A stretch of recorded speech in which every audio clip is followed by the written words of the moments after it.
Voodoo Ranger in a can. Is it any different?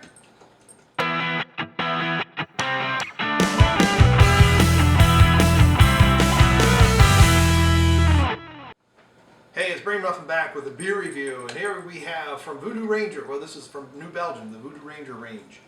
The IPA, the one that kind of started it all and they brought back. Apparently they used to have a Ranger, because I'm looking at stuff in Untapped, which I never had, and then they brought it back and then people liked it, and then they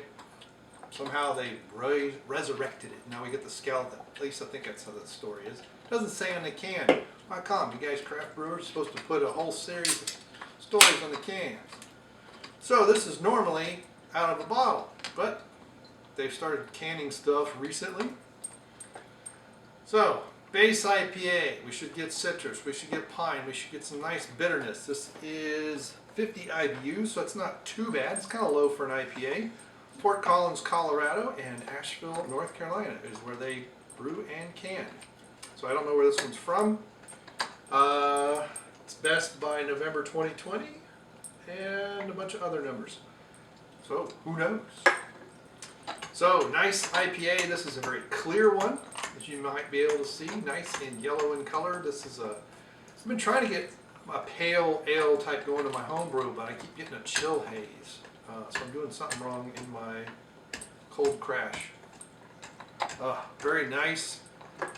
So I had to ask Justine if that's a nice amount of head for an IPA. Of course, she's Irish, so you won't care that I ask her a question about a British style of beer. Someone else asked her for me. That is nice. So this one has some nice bitterness and little pine notes. It's not overpowered. It's not overly bitter. I like the mellowness of it. Lots of times with IPAs you get 85, get these huge hop bombs and extreme bitterness. This one's almost probably like what would be after it's aged a bit, after it's sailed from England to India and it's kind of toned down a little bit. Let's see, it is 7%, so it is up there a little bit, but not too bad. And to me, this is a nice sessionable beer. Now you're not going to have 12 of them. A lot of the session IPAs are just too mild. This has got a nice blend, and it's a good compromise from the hoppiness, hop bomb IPAs with 9% alcohol and higher, and something that's less hoppy, less bitter, but only has say 5%, which we get a lot with the sessions. They're like 4.5%, 5%. They're probably usually around 35 IBUs. This one, I mean 50 IBUs, you're right in the middle of the tasteable range. That's good. So I like this one quite a bit. I don't notice any real difference out of the can. Now I wouldn't drink it out of the can because it is a beer that does need to breathe, but there's a good balance between the malts and the hops, but it's not, like I said, and lots of times you don't get IPAs this clear, so this is really good. Usually they have a little bit more of a caramelization and a little bit cloudier, and I don't mean the New England IPAs.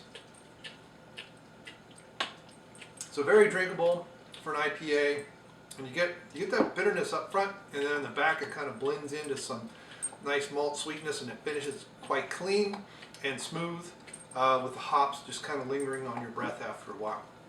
So I have previously given this a 4, which I do like, a 4 out of 5. I think I have a slight preference for the bottle, but I really need to get it out of the bottle, a batch that's not about the same age, and compare them and see if there's any real difference. I bet you I probably won't be able to tell. So I'm 4 out of 5 for me. So what do you think of New Belgium's Voodoo Ranger, the straight regular IPA? If you like it, not like it, you prefer the Imperials or all the other ones, we're going to get to some more of the varieties as well. Thank you very much, and see you later. Goodbye.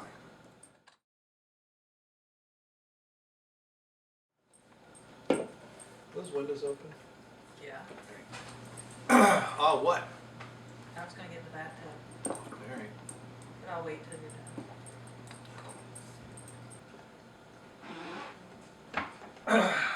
Y'all just gonna keep crunching them bones?